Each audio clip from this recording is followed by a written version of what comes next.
Lorsque vous recevez une main de 5 cartes, il s'agit juste d'un sous-ensemble à 5 éléments des 32 cartes du paquet. En effet, l'ordre dans lequel vous mettez vos cartes n'a aucune importance, parce que quand vous jouez, vous changez l'ordre. Donc il s'agit bien d'une 5 combinaisons parmi 32 cartes. Un sous-ensemble à 5 éléments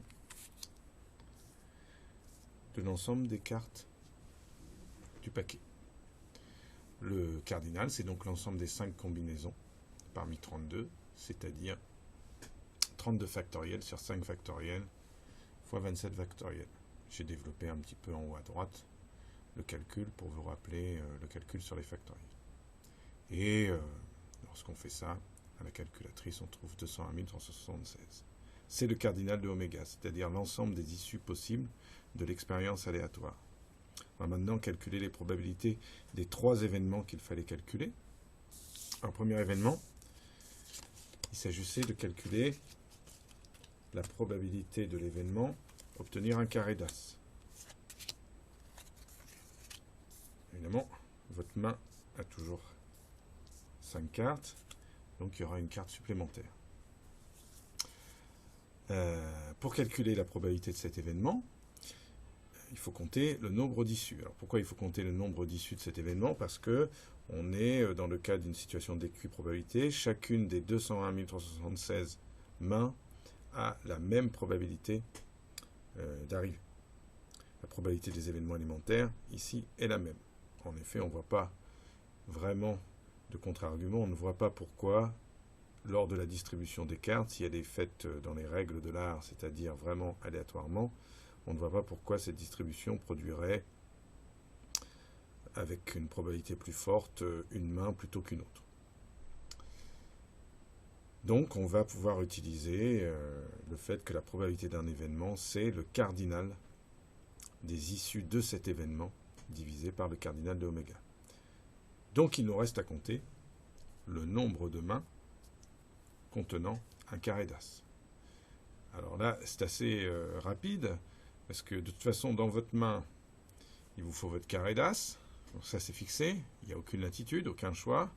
Il faut juste compter combien de façons possibles vous pouvez compléter votre main, compléter votre carré d'as pour avoir une main. Il faut une carte, ici. Et une carte choisie parmi, non pas 32, mais 28. Puisque vous ne choisissez pas la carte avec laquelle vous allez compléter votre carré d'as parmi les cartes du carré d'as, mais parmi les autres. Donc, si on appelle as l'événement obtenir un carré d'as,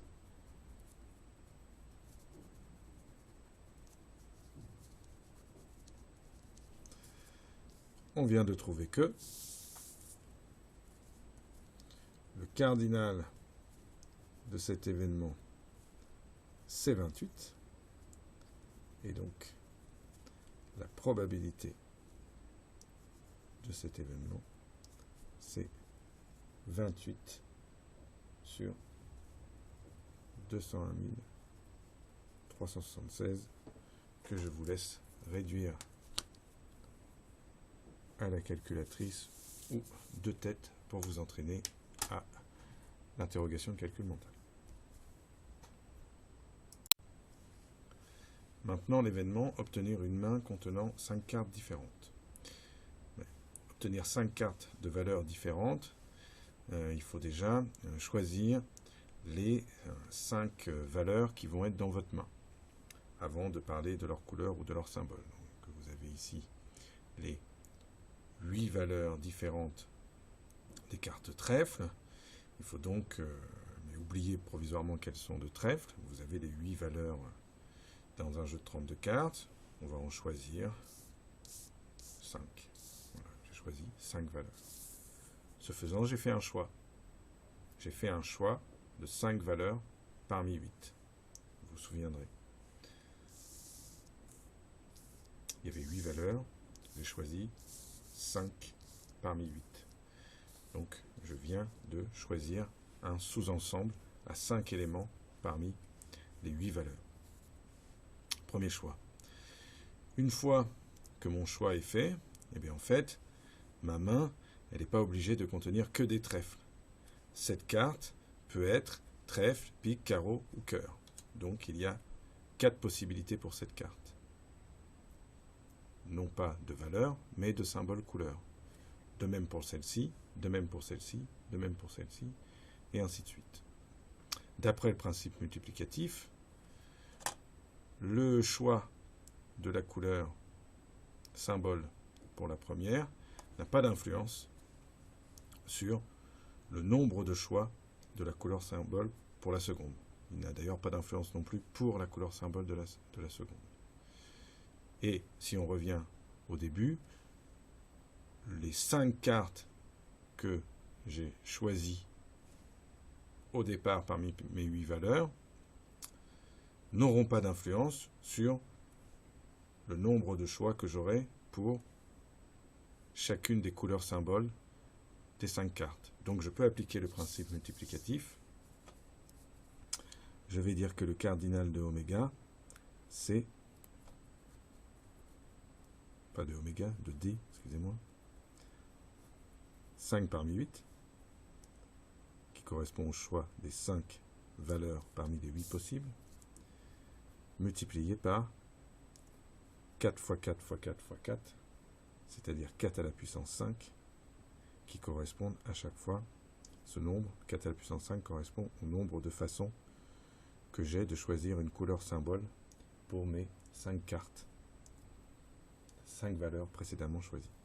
Et ça fait 57 344.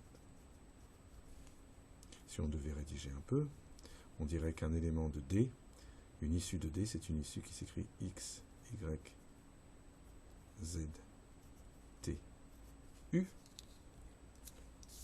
puisque les valeurs sont différentes et que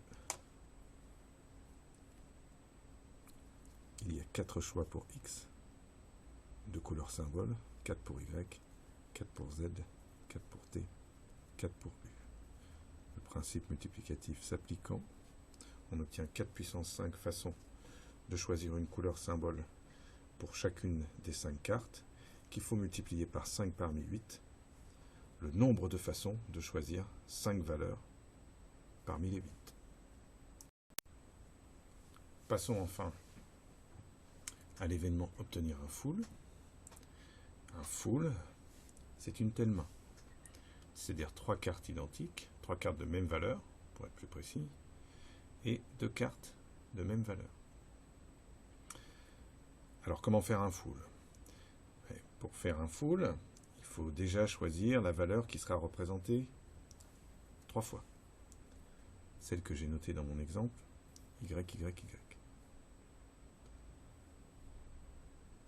Bien, il y a 8 valeurs possibles. Donc il y a 8 façons de choisir la valeur qui sera représentée 3 fois.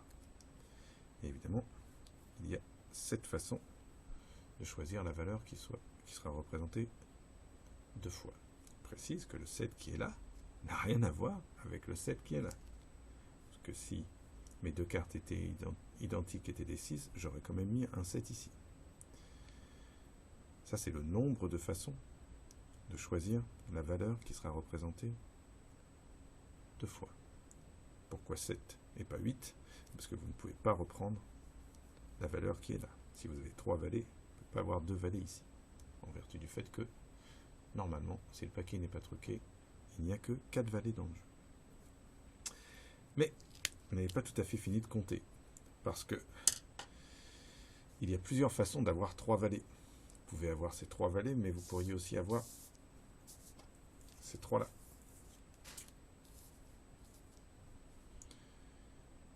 Ou ces 3 là. Vous voyez que choisir 3 cartes de même valeur revient à choisir une couleur symbole, valet, un des 4 valets que vous ne mettrez pas dans votre paquet. Et donc ça, vous avez 4 façons de le faire. Ce 4, c'est le nombre de façons de choisir vos 3 valets parmi les 4. Pour la valeur qui est représentée 2 fois, eh bien là, vous avez un peu plus de façons de le faire. Imaginons donc que ce soit des 7. Vous pouvez avoir ces 2 7, ou ces 2 là, ou ces 2 là, ou encore ces 2 là. Donc vous voyez, en fait, ça revient à choisir 2 7 parmi les 4 du paquet. Et ça, il y a 2 parmi 4 façons de le faire. Donc je résume. Construire un full, c'est choisir une valeur qui va être représentée 3 fois, 8 façons de le faire, une valeur qui va être représentée 2 fois, 7 façons de le faire. Une fois que ceci a été choisi, cette valeur qui sera représentée 3 fois, il faut choisir une couleur symbole qui n'apparaîtra pas, 4 façons de le faire, et choisir 2 couleurs symboles parmi les 4 qui n'apparaîtront pas dans la paire qui va constituer votre full. En vertu du principe multiplicatif, vous avez donc 8 x 7 x 4 x 2 parmi 4 façons de le faire, ce qui donne